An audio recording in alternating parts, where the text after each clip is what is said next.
Hi, come on back as we're going to talk about some really good things that are going on here in the St. Louis area and the region. First up, Great Rivers Greenway and the Fuller Dome. Come on back.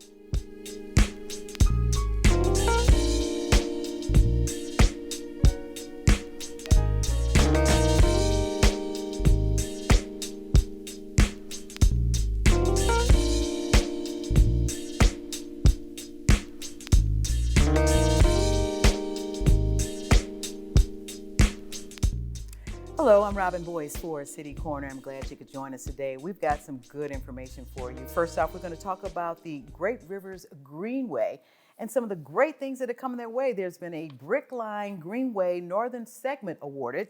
About $15 million in construction is coming to our region, and these funds are coming from the United States Transportation Department.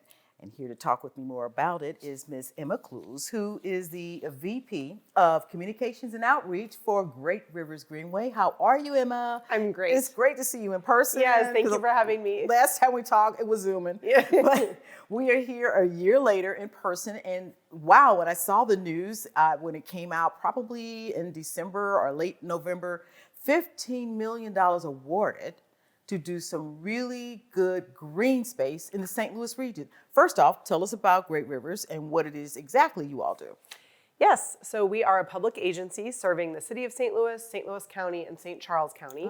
People voted to create this in the year 2000. It's a sales tax initiative, and we try to connect the whole region with greenways. So these are those paved paths where you can walk, run, ride a bike, get outside. Yeah. And the Brick Line Greenway is just one of those projects. So the Brick Line is just one of those situations that you all had said, we need money for this so we can really make it look beautiful. One of the beautiful things that's coming along with this Brick Line is that you are putting together something very special for the Mill Creek area where the new soccer stadium is going up. Tell us about that. Yes, so the transportation grant is on the North Grand segment near Fairground Park, and then on another segment of that same Greenway, Brick Line Greenway, near the on Market Street, so going into downtown and downtown west. This is a segment of the Greenway that's going along Market from Compton at Harris-Stowe State University down to 20th Street, where St. Louis City SC's new soccer stadium is being built. And that is the home of the Mill Creek Valley neighborhood that was completely demolished in the late 50s, early 60s as part of the urban renewal project. So we have a local artist, Damon Davis, that's working on creating incredible artistic monuments to be able to really celebrate the residents that lived there at that time. Yeah, that's going to be absolutely fantastic. And will there be something out there that's going to be commemorating that area around the soccer center, that soccer stadium, where people can come and go, oh, wow, I didn't realize. Because a lot of people don't know that history. Exactly. And we've been talking to lots of the former residents themselves. Yes. Damon is designing these huge pillars. And inside of those, we'll have quotes from the people who lived there. There will be a map. There will be a listing of all of the names, ages, and occupations of the people that lived on that block. And this is right on the soccer stadium district. So anyone who comes to a game will see exactly what this neighborhood may have looked and felt like at that time. That's going to be awesome. Now, Great Rivers, was this an organization before the tax initiative that was created, or were you all in operation before then? We were not in operation before then. Okay. This really came from the people. There was a lot of community engagement about what do you want to see as your legacy for the region, and a lot of the things they said were clean water and safe parks and community trails, and that really begat our organization. How do people really feel about the greenways going up? Because you're taking certain neighborhoods that normally didn't have anything going on with them, but people will come by one day and there's this beautiful pathway and trees and bushes. How does those kind of initiatives get started in a neighborhood? It's all about community engagement. So we really want to talk to those neighborhoods and hear from them what they need, what they want, where do they want to connect to, what kind of amenities are important for them. So it happens slowly at the speed of trust as we build those relationships with those neighborhoods. Usually takes a couple of years of design and engineering and whatnot before you go into construction. So ideally, it's not a surprise to anyone, but we've really been informed by the community that lives and works and visits there. Now, being informed by the community, you've got a big survey coming up where you need the public's help. Tell us about it. We do. Every 5 years, we update our strategic plans. We want to make sure that the community is on board with our approach and informing everything that we're doing. So greenwayplan.org is the website for that piece, and that'll be through the month of January into a little bit of February. Some of the questions that you might ask on that survey, what do you want the public to tell you? Yeah, we've got a little video overview of our approach to conservation and all kind of the environmental work that we do. And so we want to ask people whether that's on track or not. We've got an actual interactive map where people can say where they want their next greenway to go. We always want to hear from people about which connections and which parts of the region are important to them. There's some questions about our diversity, inclusion, and equity work, and also some questions just about how they use the greenways and what makes them feel safe and welcome. So, do you find people really using the greenways a lot in the warmer parts of the year? Like, there's a greenway like at Gravois, I think it is, and what is that street there that it crosses? I forget what that is. Yeah, the River to Pear Greenway. The River to Pear. Yes. Yeah. Yes. So, is that a part of? It is. Oh, yep, wow. so there's 128 miles and counting.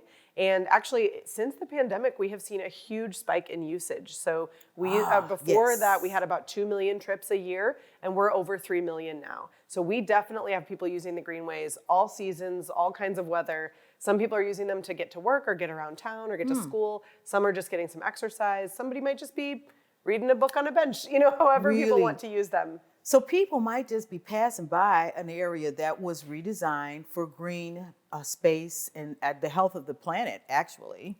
And they don't know that this is a project that was planned by the community to make this a green space. Absolutely. We see people using them in lots of different ways. So we want to make sure that we've built them in a way that's accessible. People can use them in a wheelchair or push a stroller, walking, running, biking. Again, just getting some fresh air, whatever people want to do, we want the greenways to be there for them. That's great. There's a lot of other projects that you're involved with also educationally and historically. You're involved with the Meechan project. Tell us a little bit about what that's all about and what people can get an opportunity to do when we can have an outdoor festival again. Yes, the Meechan Freedom Crossing is an underground railroad site that's about 3 miles north of the arch along the Mississippi River. Also the Mississippi Greenway, so the Greenway goes right to it. So we've worked with local historians and experts to be helping to put on a festival every year to help do some reenactments and education around different lesser known themes of Black history in St. Louis. So the last couple of years we've been virtual, but someday we hope to get back out there again. Yes, and you continue to go virtually just because you want to keep the word out there, you want to keep people informed. I mean, what's the method behind wanting to do that rather than folks coming together? Yeah, we really wanted to make sure that we were still helping to elevate some of those stories. And are people responding to that? They are. We had a great viewership, both when we pushed out those videos and then over time people are finding it as well. Every year is a different theme, so there's always new content, new stories that people just didn't know about.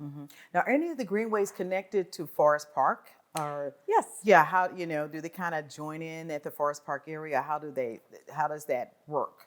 Yes, so on the north end, the St. Vincent Greenway goes from the History Museum north along to Bolivar, and then kind of goes through past Delmar, through Ruth Porter Mall Park, and over out to Trojan Park at Skinker and Etzel. And then on the west side, there's the Centennial Greenway that goes through Washington University's campus and through the Loop.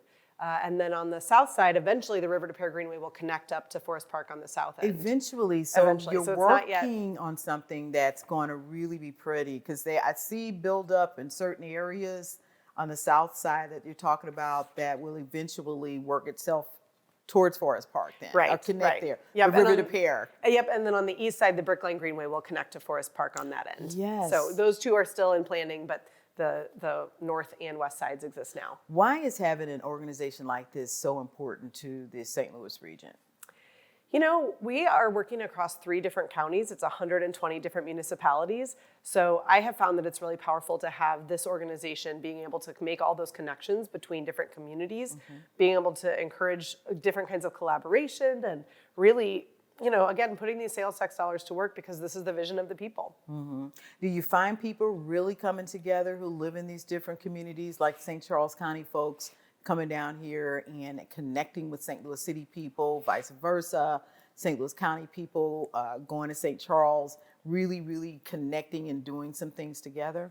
We do. It's one of the most amazing things when we find, after maybe we have done a project, those folks now know each other and maybe they collaborate on something else afterwards. Maybe they put on a 5K together on the Greenway or a trash cleanup or things like that. So we really do see ourselves as a regional organization, and we're not really tied to any certain zip codes or wards or anything. We transcend those boundaries, and we work in the watersheds across that whole area. So people are really, really open to really coming together about green space. Yes. How important is that to St. Louis right now? How important is it that St. Louis really pay attention to how they can really save the planet? It's huge. I mean, for individual benefits of the greenways, people getting outside, it's good for their physical health. It's good for their mental and emotional health, particularly during the pandemic, to have a way to continue to get outside, to connect to other people, have other ways to get around and use different forms of transportation, which also helps to reduce, greenhouse gases and things like that. It's also, of course, the projects that we're doing along the way have restoration of habitats and putting in rain gardens and helping with flood mitigation and things like that. So there's a lot of different dimensions that help our resiliency within the context of climate change and all kinds of different challenges that we're facing. What are some of the interesting things have you seen happen on some of the greenways? For example, that Gravois area I was talking about, the River de Pierre. When it floods out, what do you all take part in trying to keep it together or get someone down there to make sure it's okay? What are you all able to do to make sure everything is good there, or warn people about what's going on there? Yes, flooding is a part of our region. Oh my God. Flooding is a part of the region in St. Louis for sure. Yeah. What we try to do is, sometimes there are times where perhaps the land along a waterway should be open floodplain. That can have a greenway on it. That might mean that sometimes the greenway is closed because it's flooded, but it's better to have a greenway closed than people being in danger or having really destructive damage. So we feel like that's a small price to pay to make sure that that land is being used for floodplain. And you want people to make sure you stay safe. Right. You all work to make these greenways safe. So is there one trail that's like kind of sort of like a biking trail that's really long that you could tell people about, that's really beautiful along the river, a river path that people can use? Yeah, the two longest ones, the Mississippi Greenway that goes from the riverfront downtown by the Arch and Choteau Avenue, that goes all the way up to the old Chain Rocks Bridge, that goes past that Mary Meechan site. Yeah. That one is if you go all the way across the bridge, it's a full 15 miles, so it's a good option if you're looking for a distance choice. And it's an industrial working riverfront. You see barges and you see a recycling plant, and there's I've seen turkey and deer and foxes. Down there? Yep, exactly. Really? Along the flood wall, all the way up. Oh, so you can use that to walk on and bike on. That people can use just to go, and you could go for hours then, right? You could, yes. It will take me hours, yeah. Sounds like you really like to get out and bike and exercise. And you look fit, and you're a person who loves to get out and make a difference in this community. We really do appreciate you coming by and talking with us about this great $15 million award that you all received. We wish you the best with that. And if there's anything else we can do to help you out and get the word out about what's going on, please call us, because we like green space too. I think it's the best thing we've got going. Thank you so much. Thank you so much. And I want to thank you for tuning in to see what's going on with Great Rivers Greenway. We've got a lot more coming up. We're going to talk about the Fuller Dome and the Dimaxian car. I believe I pronounced that correctly. Come on back.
Hello, I'm Robin Boyce, and we're back in the studios for City Corner. And with me right now is Mr. Benjamin Lauder, who is the Center Director for the Center for Spirituality and Sustainability. But that organization is located in the Fuller Dome. How you doing, Ben? How you doing, Robin? I'm good. It's good to see you. Yeah. Thank Happy you for New having Year me. to you. Happy New Year. Yes, you've got a beautiful dome that you operate out of now that happens to be on the Southern Illinois University at Edwardsville campus. And it was built by an architect back in and I guess when was that dome built? Well, he finished it in 71. He finished it in 70s, and the architect was Buckminster Fuller. Interesting guy. Right, yeah. I mean, people have got to get over there and see the dome. I've been telling folks a lot about it, and they're like, the what? And they're surprised. I'm like, it's been there forever, guys. You got to come and check this thing out. Yeah. But tell us a little bit about the Center for Spirituality and Sustainability first. Sure. The Center for Spirituality and Sustainability, I mean, that's a mouthful. It's a lot of syllables. Yes, it is. Sometimes it might be easier to say the Fuller Dome. That's the building it's housed in. But the center is a nonprofit organization located on the SIUE campus, like you mentioned, right across the river in Illinois. And it's there as a inclusive space for worship. It needed to be a nonprofit organization separate from the university in order to keep church and state separate. Back in 71, when it first opened, after Buckminster Fuller and his architectural partner, Shoji Sadao, designed it, it was known as the Religious Center. Participation in religion and in the community at large, and then on college campuses in particular, is down so much that the scope of the mission was broadened before I got there, just before I got there. But it's now known as the Center for Spirituality and Sustainability, and whose mission is to promote humanity's sacred connection to the earth and to each other. So it's a little broader than just specific religious dogma, but it is a sacred space, and it's a place of worship. It's a very inclusive place when you go into the dome and you just walk right into the center of it, and it's just absolutely spectacular. Please tell the audience about what folks will get an opportunity to see when they come to the dome. The Meridian, tell us about that. Sure, absolutely. So as you mentioned, Buckminster Fuller was the designer and builder of the dome. And his biggest claim to fame is the patent holder of the Geodesic Dome, or Geodesic Dome. He got that patent in 1954. And here in St. Louis, the most iconic geodesic dome would be the Climatron, which is just a few blocks away from the studio in the Missouri here. Botanical Gardens. At the Missouri Botanical Gardens, yes. And, it's the significant thing about that kind of architecture is that it uses the least amount of material to enclose a volume of space architecturally, because it reflects the way that nature builds. That was Buckminster Fuller's kind of life mission, to understand the operating principles at work in nature, and then emulate those or learn from those and have them inform his inventions. He was an author, he was an inventor, and although he did a lot of architecture and engineering, and even invented that car that you had mentioned previously. The Dimaxian. The Dimaxian car, yeah. He loved to make up words, and that I think what he was sometimes trying to express or communicate transcended language. But that Dimaxian car, that was in a 1937 patent. So you think about what cars looked like back then. I mean, they were essentially looked like horse-drawn carriages without the horse, Yeah. And he's looking at, aerodynamics, so far ahead of what everything else was. He was at the really time. like out there, wasn't he? Oh yeah, Now, three wheels. He was kind of a private kind of person who didn't talk about his spirituality. Is that correct? Well, he wanted his concepts about his inventions and ideas about how we can live and achieve our maximum potential through efficient use of our resources, so that everyone can enjoy a level of abundance that we're capable of.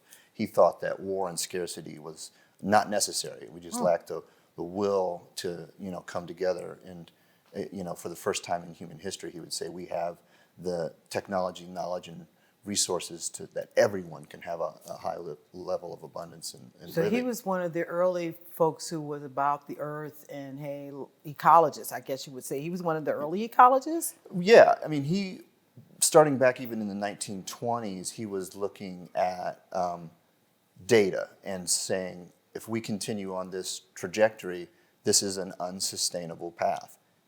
So there's, people refer to, he was the first person to start thinking about the concept of sustainability. What would be sustainable? And he set out to try to create inventions that efficiently used our material resources. And so the Geodesic Dome is a reflection of that because it uses the least amount of material. It requires no internal support. So like you go to the climatron at the Botanical Gardens, it's wide open space, and it creates that envelope for that tropical environment to exist in. This region from St. Louis across the river into the Illinois side is the most important region in the world for built structures pertaining to Buckminster Fuller's legacy. Globally, he's a big deal. Yes, he is. You may walk out on the sidewalk in front of the studio here and say, Buckminster who? But as you move up into thought leaders and decision makers, he's very influential and very well known. I didn't realize that until I came to the campus, and then most recently I saw something that the Danish are doing with a dome in that community over there. I was really surprised, and they talked about Buckminster being the inspiration behind what they were doing. Tell us about the dome and what people can get a chance to see when they go in there. So the dome over on the SIUE campus that he built and finished in '71, so that was its 50th anniversary in '21, is a miniature Earth dome. It's a 3/4 sphere that's translucent, and it's sitting on top of a square rectilinear building, and it's kind of nestled into a hillside. It's beautiful. So you descend down into it, and then you enter into this miniature Earth, and you look out, and see your place in the world. The oceans are tinted in blue, and the land is clear. So you have this perspective at looking out at the world from the heart of the planet. This is an extension of another one of Bucky's interests, is giving people an accurate picture of the world. He felt like if we were going to effectively use all of our resources, we need to have this accurate picture of the world. In '46, he patented a map called the Dimaxian Map. Right. That unwrapped the three-dimensional sphere of the planet in a way that didn't create distortion around the poles. You have places like Greenland looking like it's the size of Africa on these flat Mercator maps. Yes. And it kind of bothered him that especially students in classrooms are sitting there looking at this inaccurate picture of the world all day long. He felt it was important to have an accurate picture of the world. So his innovation was to break the sphere of the planet up into triangles and unwrap it that way. And he used the 90th longitudinal meridian as its central reference point. So the normal Mercator projection map, which is what we see most common in classrooms and things, uses the equator as its central line of reference. So he used the 90th longitudinal meridian with a north-south line because it's the only line of longitude that's the same all the way around the planet. He called it the Great Global Main Street. And that's that line that you go stand in the middle of the dome. You look up in the middle of the dome. You actually see Edwardsville. Correct. You're right there, and that's where. And when you look at it and see where we are juxtaposed to Africa or Greenland, or it's just amazing.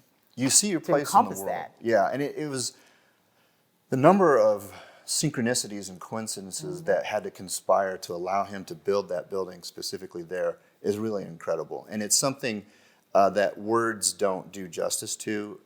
You really have to come visit. You have to. It's open 10 to 3, Monday through Friday, and you can come check it out for yourself and have that experience.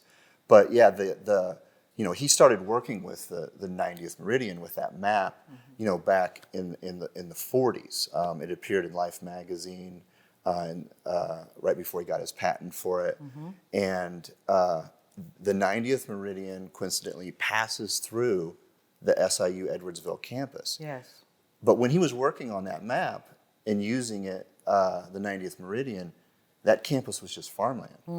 Buckminster Fuller hadn't even come to the SIU Carbondale campus to teach yet. And even when that campus got created, and they felt that there was a need for a religious center, he wasn't even picked to do the building. And it wasn't going to have anything to do with the 90th meridian. But he had this idea on his drawing board for decades he called a geoscope, that where you could build a miniature Earth straddling a line of longitude so that you rotate the miniature Earth's line of longitude and it sits over the actual one, so that when you go into it, the spot that you're standing, when you're in the center of it, you look up, that's the spot you're standing on the actual planet. And that's what's amazing about it. When you realize that, we've just got less than a minute or so to go.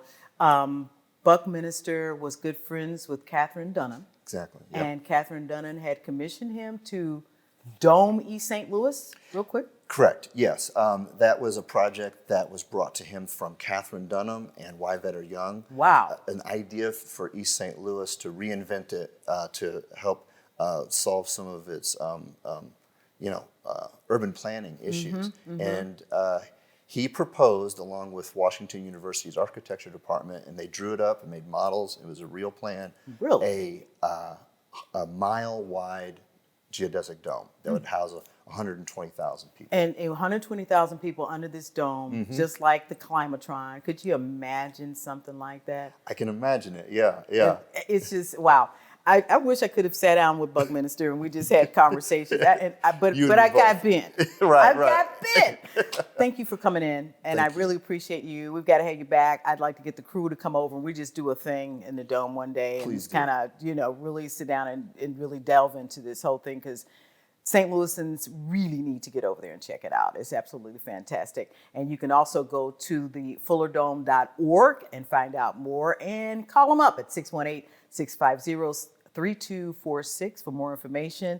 It's also open for different functions if you want to. You can do weddings there and other kind of receptions. When we get past this COVID situation, it's a great place to hold nice affairs. Thank you, Ben. Thank you. I really appreciate it. And we want to thank you so much for tuning in to City Corner. We'll see you next time. Bye-bye.